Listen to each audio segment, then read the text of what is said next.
and I discovered that my castles stand upon pillars of salt and pillars of sand. I hear Jerusalem bells are ringing, Roman cavalry choirs are singing. Be my mirror, my sword and shield, my missionaries in a foreign field. For some reason I can't explain, once you go it was never on this word. That was when I ruled.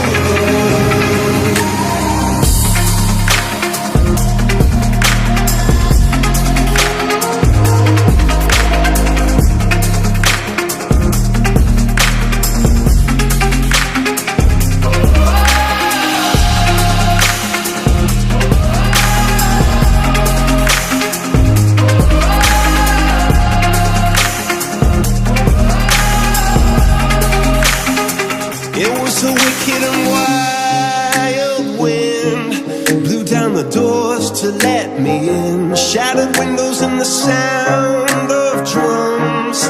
People couldn't believe what I've become, and revolutionaries wait for my head on a silver plate, just a puppet on a lonely string. All that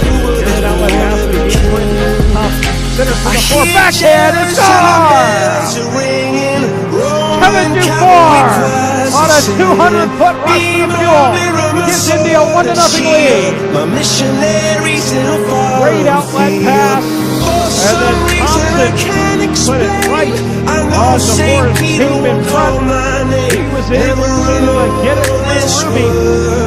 But that was when I lead 1-0 before using the backhand. And it broke through Ruby's 5-hole.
Of Lecouve to the near side boards. It hits off a stanchion turnover. Dufour in the slot takes a shot and he scores!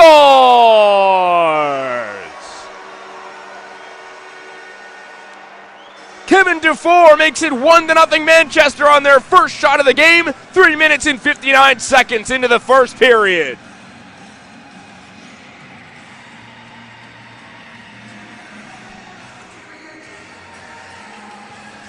Turnover by the Mariners off the near side wall. It bounces off a stanchion.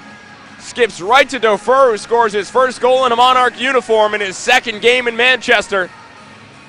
And the Monarchs take the 1-0 lead.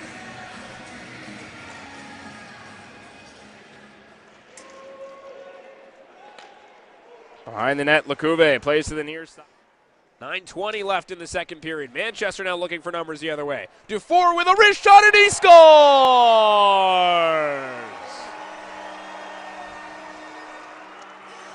Kevin Dufour scores his 21st of the season. In on a break from the high slot, he wrists it past the blocker of Gillum, and the Monarchs tie it 2-2. Whoa, that was an explosion by Dufour through the neutral zone. So one little deke gets the Worcester Railers defender in between him and the puck and sets a natural kind of a screen on Gillum. And you got to say who's going to take the face off and they get kicked out. This time it's Dufour. Plays one towards net, a shot, and they score! Right off the draw, it's Dufour. Hammers it between the legs of Gillum. Manchester buzzing in the offensive zone. To the top of the far side circle. Dufour's drive, and they score! Dufour with his second of the game. Wrists one towards net. Can it be the momentum shift that the Monarchs need? Dufour. Monarchs able to skate out through the center. David Kalamanis, the captain, over the line. Lost it. Railers trying to clear, kept it at the point. A bouncing puck towards the net and a score. Dufour found it. A bouncing puck sent towards the net.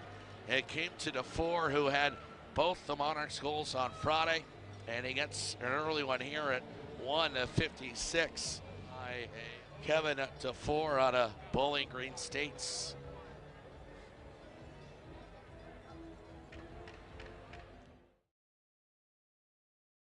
Already. Center point for Coleman is a wrist shot. They score. Deflected in front, and it is a 3-1 lead for the Monarchs as Kevin Dufour gets a power play goal. There's still time left on the Manchester man advantage.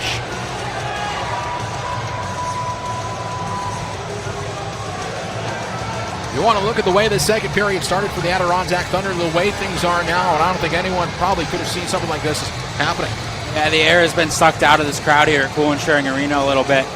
2 goals from the Monarchs here, and really nothing else Kelleropoulos could do on either one of them.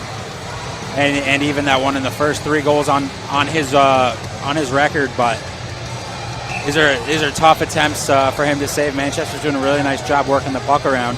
You got to bear down and kill this penalty. He plays off the far side wall, and the bouncing puck eventually escapes into the neutral zone. Manchester into the offensive end. Dufour far side, wrist shot, and he scores!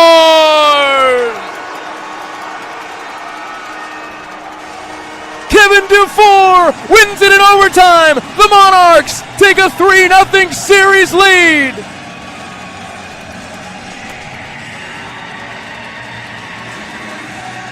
The turnover in the neutral zone. Dufour battles through the checks and flicks a wrister through the wickets. The Monarchs win it 3-2 and take a commanding 3-0 lead over the Thunder in the North Division semifinals. What a great effort by Kevin Dufour. He had Connor Riley all over his back. He just kind of boxed him out and sent a quick little wrister through the legs of Cormier.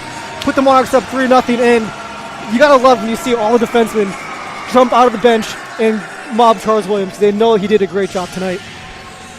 Charles Williams makes 28 saves behind him. Cameron Easy cross ice left side for Carlisle. To the near side wing, Cameron Easy at the circle. Centers a feed right out in front. Dufour can't get it to his stick. A shot and he scores!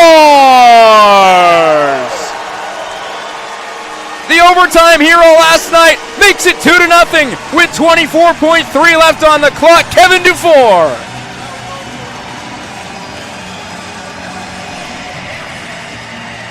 Didn't look like he corralled it on the stick in front. Went back for seconds, and he can go back for thirds if he wants, because he puts it between the legs of Sekeleropoulos in a monster momentum swing for Manchester heading towards the second. Yeah, we'll take it.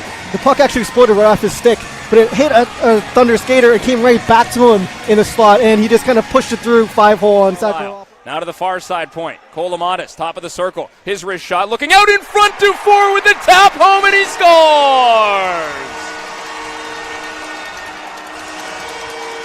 Kevin Dufour lights the lamp for the 4th time in the series, and the Monarchs take a 2-1 lead with 1 second left on the power play. All right, we'll take that conversion, and it was huge. Connor Riley lost his stick again, and that pass right to Dufour was actually through Riley's like passing lane. That was such an important play that Riley didn't have that stick that he had just whacked Falkowski with. And credit to David Kolomanis, who looked for that lane. He knew that Riley had lost his stick. He was patient with it and found the lane to Dufour right out in front for the tap home.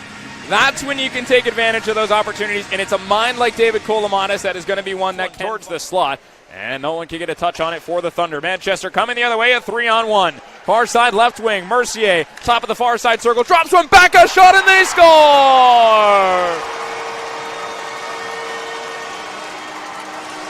Kevin Dufour, second of the game, fifth of the playoffs. It's 7-0 Manchester.